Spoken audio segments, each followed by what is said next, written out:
Société, droit et liberté avec Frédéric Bérard à C'est jamais pareil. C'est l'heure de notre chronique avec Frédéric Bérard, avocat, docteur en droit, politicologue et chroniqueur. Allô, Frédéric? Bonjour Julie.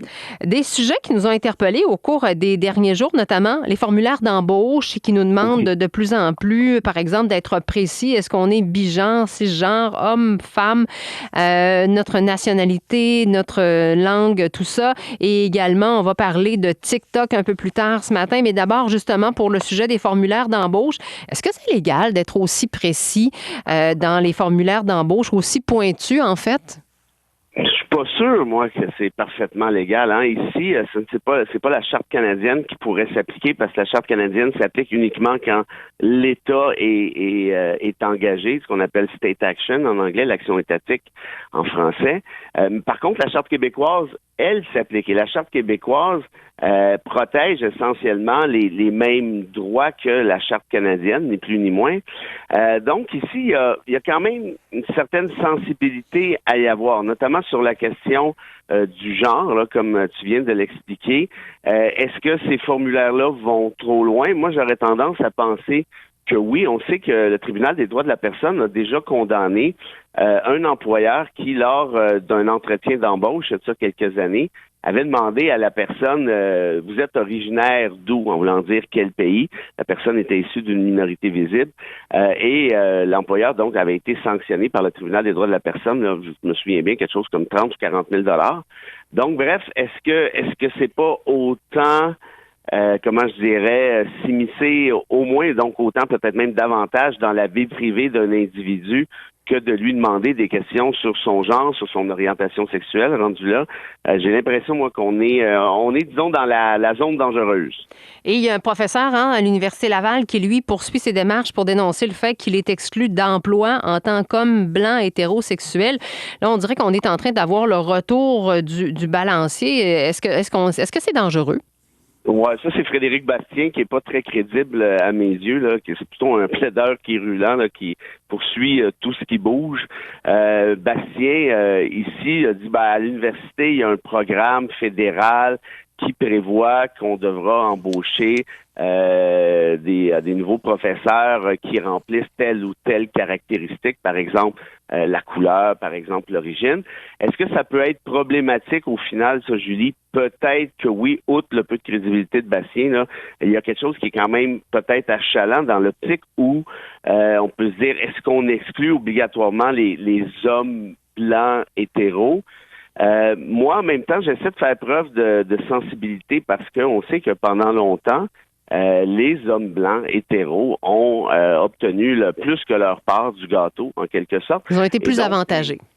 Oui, et ces programmes-là visent à rétablir un certain équilibre. Et ça, c'est permis par les chartes, ce qu'on appelle la discrimination positive. Hein. Par exemple, à la Ville de Montréal, dans le corps de police, on va essayer de s'assurer qu'il y a X membres de communautés visibles, notamment pour faciliter les liens avec certaines autres communautés chez la population. Moi, ça me semble tout à fait normal et légitime. Est-ce qu'il y a par contre parfois des excès? Est-ce que le retour du balancier va pas un peu loin? Moi, j'ai l'impression que c'est peut-être le cas. En d'autres termes, on veut bien faire, mais de ce fait-là, on provoque peut-être plus de dommages que de bienfaits. Il y a TikTok également. D'abord, est-ce que Frédéric Bérard est membre de TikTok? C'est drôle, on m'a posé la même question à CBC hier. Non, pas du tout. Je suis désolé, mais je vois pas tellement la pertinence de TikTok. En tout cas, moi, je me vois pas faire ça. Et si je faisais de la politique, ce que je ne ferais pas, je ne serais très certainement pas sur TikTok. Je suis pas sûr que les politiciens gagnent beaucoup à y être, à voir ce que j'ai vu.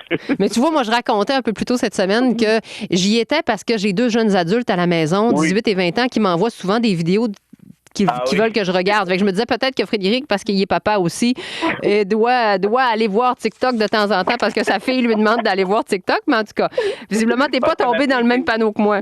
Non, mais ma fille sait très bien ce que son père lui dirait sur TikTok comme de surnom. Donc, je pense que ouais, elle a passé autre, disons ça comme ça. Mais là, de façon plus large, cette semaine, on nous dit de faire attention à TikTok en raison de l'ingérence chinoise. Est-ce que toi aussi, ça te fait peur, l'ingérence chinoise? Oui, ça sérieusement, là, là, on parle de quelque chose de grave. Je ne suis pas techno pour 2 sous, mais de ce que j'ai compris, par contre, c'est que TikTok a des comptes à rendre au gouvernement chinois.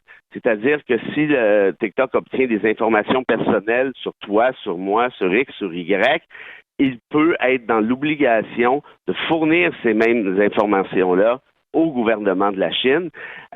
Donc, et c'est un peu ça là, qui est la crainte là, de ce que j'ai saisi là, et à Ottawa et à Québec, surtout qu'on a des allégations sérieuses d'ingérence chinoise. Est-ce que celles-ci sont fondées? On verra bien, mais l'allégation semble tout à fait probable. Hein, et on sait aussi que c'est déjà arrivé du côté russe qui s'est immiscé dans l'élection américaine de 2016 à la présidentielle avec Donald Trump. Oui. Donc, ça pour dire que oui, c'est un phénomène qui existe. Et maintenant, il faut trouver une manière de protéger nos démocraties qui, de toute évidence, là, sont attaquées non pas par les moyens de l'époque, mais par des moyens beaucoup plus, disons, subtils comme les TikTok ou TokTok de ce monde. En terminant, Frédéric, c'est une journée importante pour toi. Hein? Aujourd'hui, sort en librairie ton livre qui a pour titre « J'accuse les tortionnaires d'Omar Khadr ». On va y revenir vendredi. Là, j'ai presque terminé de lire ton livre. En attendant, quand même, c'est beaucoup de travail. Qu'est-ce que ça représente pour toi, la journée du 1er mars, la journée de cette publication-là? C'est une belle journée, je te dirais. J'ai commencé la petite tournée médiatique hier avec le Devoir, Radio-Canada, Télé, le Globe and Mail a sorti un gros truc ce matin. Je suis vraiment, vraiment content. Je suis soulagé parce que, comme tu dis, j'ai passé beaucoup trop de temps là-dessus. En fait, c'est pas toi qui le dis, mais c'est moi. J'ai passé un bon 7 ans de mon existence et puis ça a été très douloureux, souffrant, parce qu'écrire sur cette histoire-là et Guantanamo, c'est comme avoir un casse-tête d'1 million de morceaux. T'essaies de placer tout ça, puis ça devient un petit peu, comment je dirais, très, très, très éreintant. Puis mon voyage à Guantanamo m'a marqué aussi beaucoup côté injustice, côté arbitraire. Donc, disons que c'est un pan qui se referme sur ma vie, disons ça comme ça. Et là, le livre est en librairie. Je suis, comment dire, peut-être pas délivré encore, mais disons que c'est une étape vers la guérison. J'ai hâte de t'en parler parce que moi, ce que je retiens jusqu'à maintenant, c'est que c'est un livre qui pourrait être peut-être essentiel parce que si on veut connaître les fonds de notre démocratie, comment ça fonctionne, justement, l'emprisonnement de gens à l'international comme ça, une histoire très touchante également. Alors, je vous le conseille, le nouveau livre de Frédéric Bérard à trouver en librairie dès aujourd'hui. On en parle plus en profondeur vendredi, Frédéric. C'est vraiment gentil, Julie. Merci beaucoup. Puis merci de ta patience. Je sais que c'est pas, c'est un livre qui, en tout cas, j'espère, qui frustre. Et c'est un peu ça l'idée de l'avoir écrit d'ailleurs. On s'est écrit, Frédéric et moi, là, cette semaine un peu. Là, je lui ai donné qu'il y a déjà quelques commentaires. Là. Alors voilà. Merci, Frédéric. À vendredi. Merci beaucoup, Julie. À bientôt. Alors, c'est Frédéric Bérard, avocat, docteur en droit, politicologue, chroniqueur, et on pourra ajouter le titre d'auteur, donc, à sa liste.